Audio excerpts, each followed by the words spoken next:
చాలా మంది నన్ను అడిగారు, అమ్మాయి గొప్పనా అమ్మ గొప్పనో చెప్పు చూద్దాం, ఎన్ని మాటలు చెప్తున్నావు అని చెప్పేసి.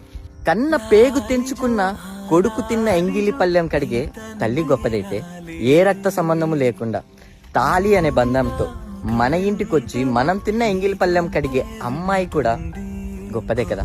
అమ్మ అనే బంధం మనతో జీవితాంతం ఉండదు అని చెప్పేసి అమ్మ రూపంలో ఉన్న అమ్మాయిని మీ ఇంటికి పంపిస్తాడు ఆ దేవుడు. ఇక అమ్మ గొప్పనా అమ్మాయి గొప్పనా అని మీరు అడిగితే, అమ్మ రూపంలో ఉన్న ప్రతి ఒక్క అమ్మాయి గొప్పనే.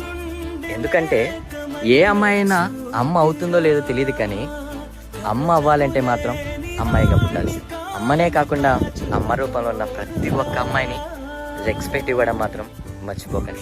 నేను చెప్పింది తప్పైతే సారీ, ఎస్ అనుకుంటే మాత్రం లవ్ హార్ట్స్ని పెట్టడం మర్చిపోకండి. ఆ లవ్ హార్ట్సే మనము అమ్మాయిలకి ఇచ్చే రెస్పెక్ట్.